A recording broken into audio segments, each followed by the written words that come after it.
서로 축복하실까요? 새벽에 만나서 행복합니다. 축구 보시느라고 애쓰셨죠? 이겼으면 참 좋았을 터인데 전반전까지 보고 후반전은 알아서 하라고 하고 저는 찾습니다. 역사적으로 축구의 황제라고 하는 이름, 별명을 가진 사람이 브라질 축구 선수 펠레라고 하는 사람이죠. 이 펠레가 일생 동안 축구 선수로서 넣은 골이 1300개의 골을 넣습니다.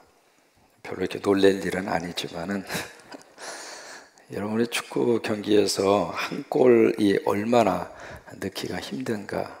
어제도 이제 1대0으로 우리가 졌습니다만은, 그래서 그 한 골 때문에 전체 온 민족이 환호성을 지르고 그냥 박수를 치고 흥분의 도가니 속에 집어넣을 정도로. 그런데 1300골을 넣었으니까 보통 선수가 아니죠.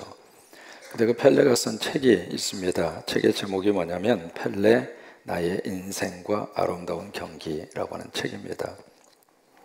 그 책에서 이제 그 펠레가 그런 고백을 하고 있어요. 어렸을 때부터 축구를 너무 하고 싶은데 이 축구 볼을 설 수 있는 능력이 되지 않아서 그렇게 이제 가난했던 거죠. 그래서 양발을 둘둘 말아서 그것에 이제 공을 만들어서 그것으로 펠레가 축구를 차기 시작을 했습니다.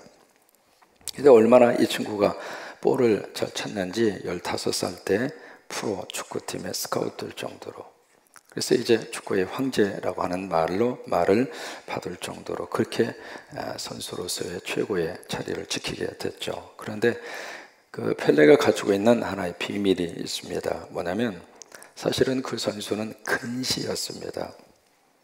그래서 이게 가까운 곳은 잘 볼 수 있지만은 멀리 있는 곳을 볼 수가 없는 거예요.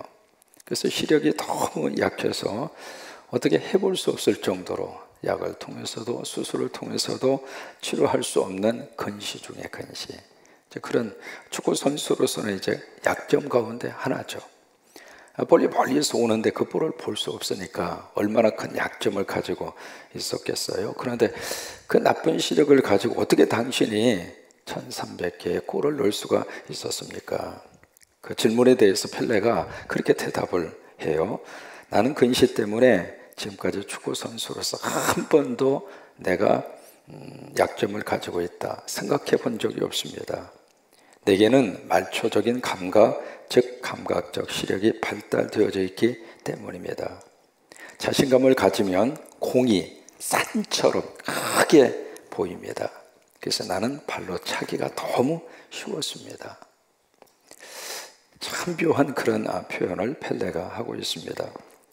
이게 똑같은 볼이지만은 내 속에 마음이 편안하면서도 어떤 확신과 자신감을 가지면 세상에 그 조그마한 같은 축구 볼이지만은 자신한테 있어서는 큰 볼로 보인다는 거예요. 그러니까 차이가 쉬웠다고 하는 거예요. 근데 똑같은 볼이라 하더라도 자신감이 떨어지고 불안하고 뭔가 두려움 속에 사로잡히면 똑같은 축구 볼인데 콩알만하게 보인다고 하는 거예요. 그래서 헛발질이 발길질이 나올 수밖에 없다는 거예요. 야구 선수도 같은 이야기를 해요. 참 묘하게도 저쪽에 던진 그 볼이 묘하게도 자신에게 큰 볼처럼 보이면 아주 치기가 쉽다고 하는 거예요. 그래서 이제 치면 이게 홈런이 나오고 안타가 나오고 그렇다고 하는 이야기를 선수들이 하고 있습니다. 여러분, 우리들에게도 참 하나님이 주시는 자신감이 필요합니다. 그래서 예수님이 그 말씀을 하세요. 할 수 있거든요. 무슨 말이냐? 믿는 자에게는 능치 못할 일이 있어요, 없어요? 없느니라. 그래요. 하나님이 함께 하시고 성령님이 도와주시고 거룩한 영이 우리와 충만하게 임하면 여러분 어떤 속에서도 자신감을 가지고 오늘 하루 홈런을 치는 여러분이 되시기를 주의 이름으로 축원합니다. 최근에 베트남에 영웅으로 떠오른 사람이 박항서라고 하는 축구 감독. 이제 금년 1월 7일이죠. 베트남 국가대표팀이 아시아 축구연맹 23세 이하 챔피언십에서 준우승을 차지를 했잖아요. 그것이 베트남 역사 속에서 역대 최고의 성적을 거두어서 베트남 전체가 흥분의 도가니에 휩싸일 정도로. 그때 이제 선교팀이 잠깐 베트남에 가 있었는데 2002년도에 있었던 월드컵처럼 세상의 모든 베트남 백성들이 전부 길거리에 다 나와서, 거기는 다 오토바이 타고 다니잖아요. 오토바이 타고 다니면서 그냥 베트남 국기를 흔들고 그냥 크락션을 누리고, 와. 그래서 길거리에 나가서 우리는 구경을 했어요. 그 사람들의 그 흥분하는 그런 모습을 보면서 과거 우리들의 생각을 했는데, 그래서 이 박항서 축구 감독을 베트남의 히딩크라 그렇게 별명을 붙여주고 베트남 정부가 그에게 훈장을 수여할 정도로, 그래서 국민적인 영웅으로 이 박항서 축구 감독이 그렇게 인기를 얻고 있습니다. 그런데 그분이 한국을 떠날 때 참 정말로 한심했어요. 상무에서 감독직 계약 연장이 되지를 않았습니다. 그래서 갑자기 그 자리에서 나올 수밖에 없었고, 중국이 프로팀하고 연결을 시켰지만은 그것도 무산이 됐어요. 그래서 이 감독이 오고 갈 데가 없었던 거예요. 오라는 데도 없고 갈 데도 없고. 참 어떤 의미에서 가장 감독으로서는 최하의, 어떤 최악의 그런 상황 속에 이분이 나락에 떨어져 있었는데, 그 속에서도 이분이 좌절하지 않고 일어서게 된 승리의 비결이 있어요. 그것이 바로 뭐냐면 하나님께 붙어 있었어요. 참 아주 신실한 기독교인이거든요. 박항서 감독 이분이 예배도 열심으로 참석하고, 이 부부가 말씀과 기도로 철저하게 하나님을 꼭 붙드는 거예요. 하나님 의지하고 하나님에게 도와달라고 기도하고, 결국 그것이 힘이 돼서 그 죄악의 상황을 벗어나서 이제는 멋진 하나님의 사람으로 베트남에서 그렇게 쓰임을 받고 있어요.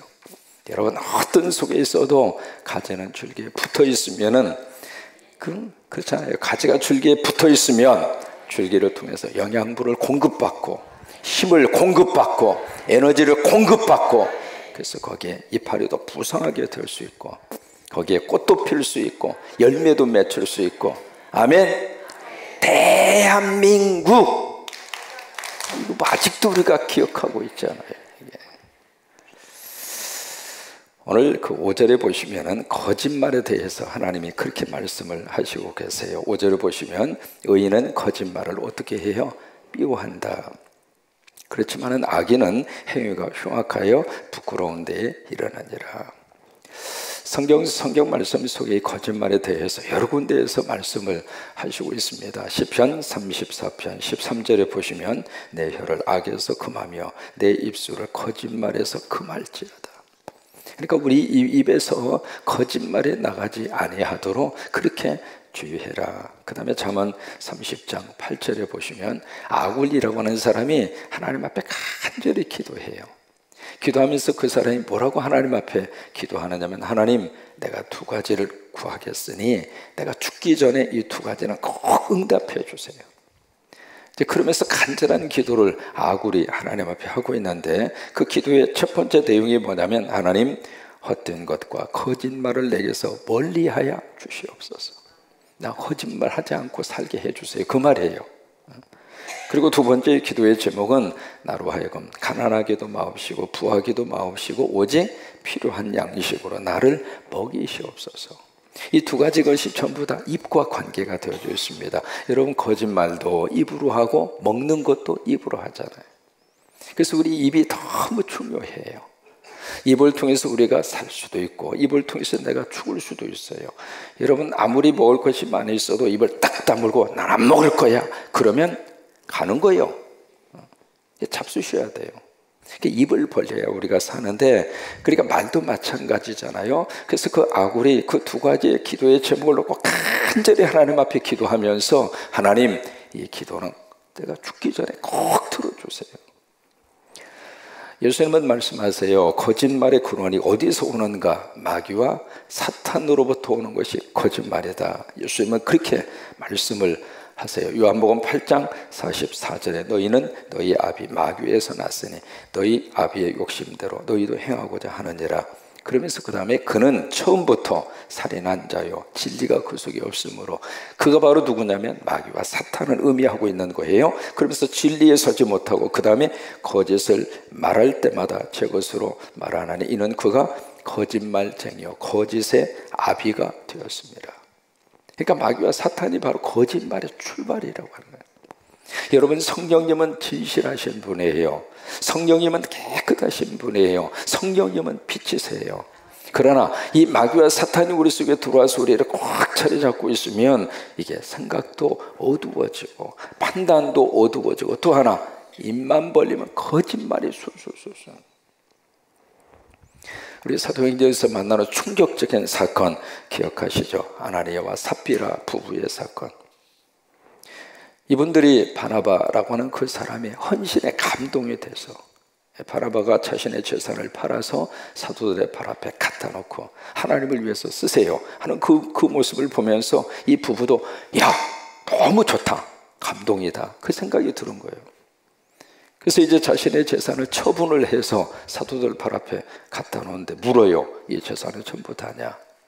그랬을 때 이 부부가 정직하게 전부 다 아니에요, 팔긴 팔았지만 얼마 미래를 위해서 남겨놓고 이만큼 하나님 앞에 드리기를 원해요. 그러면 그것이 하나님 앞에 너무 기쁨과 감사하게 헌신으로 그 물질이 쓰임을 받을 수 있을 터인데, 그 순간에 남편도 아내도 전부 다예요. 그렇게 거짓말한 거예요.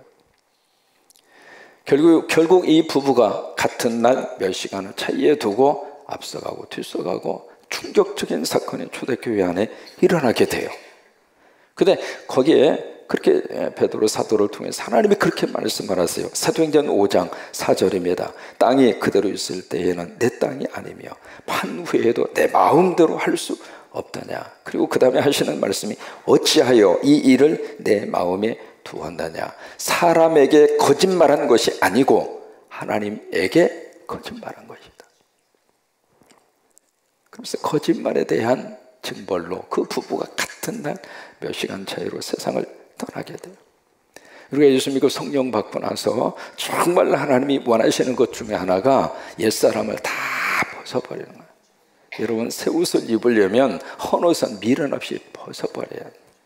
그냥 이것이 아깝다고 헌옷 위에다가 새 옷을 갖다 입으면 이게 폼이 나지를 않아요.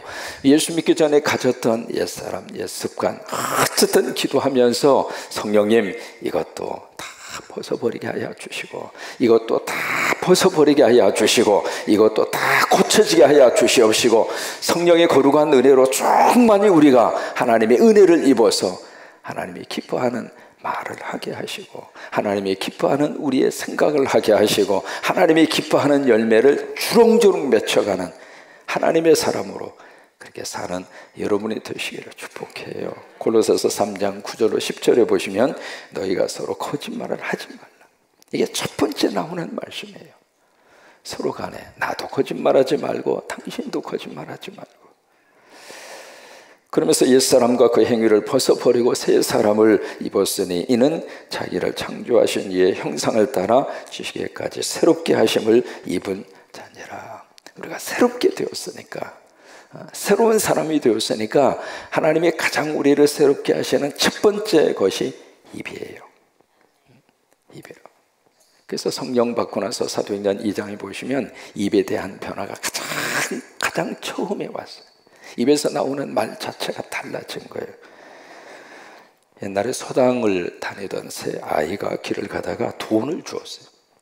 그래서 돈을 이제 주었는데 이 세 명의 아이가 서로 그 돈에 탐이 나니까 서로 가지고 싶은데 가질 수가 있어야지, 돈은 하나고. 그래서 이 세 명의 아이들이 서로 돈을 가지고 해서 꾀를 생각을 한 거예요. 뭐냐면 거짓말을 가장 잘 하는 친구에게 그 돈을 다 주기로. 세 명의 친구들이 다 약속을 하고, 그러고 나서 이제 거짓말을 하기 시작하는 거예요. 한 아이가 이렇게 거짓말을 합니다. 우리 아버지는 바람에 쐬어서 지리산이 막 쓰러진다고 지게 작대기를 들고 그 지리산을 지금 쓰러지지 않게 하려고 받치려고 갔다고. 그러니까 한 아이가 그것도 거짓말이라고 하느냐. 우리 어머니는 날이 가문다고 열 맞이기 돈에 오줌 누러 갔다. 그러니까 나머지 애가 지지 않으려고 더 큰 거짓말을 해요. 우리 누나는 장마가 길다고 바늘 실을 가지고 찢어진 하늘로 꿰매러 갔다. 그래서 서로 말이죠. 서로 자기 거짓말이 더 큰 거짓말이라고 서로 그러고 있는데 이게 판단이 서지를 않는 거예요. 그래서 이 세 아이가 자기들을 가르치는 서당의 훈장에 가서 쭉 차추정을 이야기한 다음에 판단을 좀 내려달라고. 그러니까 그 훈장이 하는 말이, 야 이놈들아, 이 거짓말 내기를 하다니 사람이 정직해야지. 그리고 하는 말이, 나는 지금까지 평생 동안 단 한 번도 거짓말을 해본 적이 없다 이놈아. 그래서 야단을 쳤는데 결국 그날 그 돈은 그 훈장님이 가져갔어요. 사람이 말이죠, 한 번도 거짓말 한 적이 없습니다. 그 말이 최고로 큰 거짓말이에요. 미국에서 실험을 했어요. 소형 마이크를 여기다 붙여간 다음에 하루 동안에 이 사람이 쭉 한 말을 쭉 추적을 해서 이렇게 해서 조사를 해보니까 사람의 평균 하루에 24번 거짓말을 하더라고요. 알게 모르게 우리는 수없이 거짓말을 하면서 살고 있어요. 근데 그런 속에서 우리가 살고 있기 때문에 성령님의 도움을 받지 않으면 힘들어요. 나도 모르게 거짓말이 먼저 나가는 거예요. 그러니까 늘 성령님이 우리 안에 충만히 거하셔서 성령이 우리의 생각과 우리 언어를 꼭 붙들어 주지 않으면 이 거짓말의 그 늪에서 빠져나온다고 하는 것이 너무 힘들어요. 그래서 오늘 하루 하나님이 도우셔서 내 입에 파수꾼을 세우시고 하나님 정직한 영이 우리를 지배하도록 역사하여 주셔서 우리가 거짓말을 멀리하고 오늘 살게 하여 주시옵소서. 우리 5절을 다시 한번 읽습니다. 의인은 거짓말을 미워하나 악인은 행위가 흉악하여 부끄러운 데 일어나니라. 그래요. 우리 예수 믿는 사람은 어쨌든 신용이 좋아야 되고 정직해야 되고 거짓말을 멀리하도록. 옛날에 우리 한국에 우리 성도들에게 있어서요, 옆에 이제 가게에 가서 물건을 사러 갔어요. 갔는데 막상 보니까 돈이 없어. 그랬을 때 말이죠, 나 교회 다녀요. 그러면 외상 막 줬어. 왜 그런 줄 알아요? 저 사람 교회 다닌데. 그 말 한마디가 신용이었어요. 그 말이 정직한 것이었고 그 말이 진실했어요. 그래서 교회 다니는 사람은 거짓말 안 해. 교회 다니는 사람은 외상가 갚어 띄어먹을 사람 아니야. 그게요 하나의 큰 재산이었어요. 특별히 말이죠, 저분 집사님이야. 그러면 이건 뭐 뒤도 돌아보지도 않고 그냥 일상 주고 그 달아놓고 가라고 다 그런 식으로 했었어요. 여러분, 목사 이건 뭐 절대적으로 거짓말 안 하는 사람으로 머릿속에 인식이 될 정도로. 제가 처음에 1987년도에 미국에 가니까요, 미국 정부에서 요구하는 서류가 있거든요. 그 서류에 목사, 패스터 해서 거기에 목사의 이름을 걸고 사인을 하면 정부 기관에서 100% 추적하지 않고 다 통과시켜줘요. 목사는 거짓말 안 한다. 그런데 한 20년 살다가 보니까 그게 완전히 180도로 확 바꿔줘요. 세상이 목사의 이름을 걸고 거짓말을 막 밥 먹듯이요. 무슨 일이 있었느냐면 거기에 영주권이라고 하는 것을 신청을 하게 되는데, 교인은 한 20명인데 그 20명 교회에서 영주권을 18명을 시켜주는 거예요. 그 모든 서류들이 다 가짜예요. 근데 그 가짜의 가장 밑에 목사의 이름을 걸고 사인을 해서 정부기관, 이건 진짜입니다, 그리고 해서 정부기관에 제출을 하니까 아무리 봐도 이상하거든. 교인은 20명밖에 안 되는데. 그러니까 20명 교인을 마치 200명, 300명, 500명 교인으로 늘려가지고 교회 예산이 조금밖에 되지 않는데 그 예산을 뻥튀기처럼 크게 늘려가지고, 그래서 그냥 영주권 18명이나 신청할 정도로. 그래서 이민구에서 말이죠, 어디까지 나왔느냐면 새벽 기도까지 와서 조사를 했어요. 도대체 이 새벽 기도에 몇 명 나오는가. 저 뒤에 낯선 사람이 와가지고 일일이 다 쉬었어요. 그만큼 추락한 거예요. 신용이 떨어진 거예요. 우리가 지금 다시 한번 회복해야 할 것이 바로 그거예요. 성광교회 교인 하면 예산값 빨리 갚아요. 그거부터 해야, 그거부터. 적어도 성광교회 나가는 교인 하면 그래, 저 교회 교인들 말은 정직해, 저 말 거짓말이 없어. 그거부터 우리가 회복해요. 우리가 믿음도 중요하고 성령 충만한 것도 중요하고, 그래서 하나님의 예배에 참석하는 것도 중요하고, 또 하나 더 중요한 것은 저 사람 교회 다녀. 그런데 성광교회 나가는데 저 사람 믿을 만해. 그 말을 들을 수 있어야 하나님이 우리를 꼭 끌어안아 주시는 거예요. 차라리 여러분 좀 손해볼 일이 있으면 손해보세요. 차라리 손해보는 것이 나아요. 그게 훨씬 낫습니다. 차라리 손해보고 내가 정직하게 살고 거짓말하지 말고 살고, 내가 하나님의 자녀고 하나님의 아들고 하나님의 딸이잖아요. 그러니까 차라리 내가 좀 욕을 얻어먹더라도 하나님으로부터 인정받고 하나님으로부터 복받고 사는 사람이 훨씬 더 행복한 사람.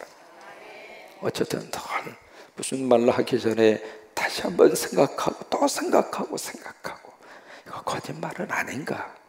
내가 좀 이 들은 말이 정직한 말인가? 그래서 의심쩍으면 다른 사람에게 옮기지 말고, 왜?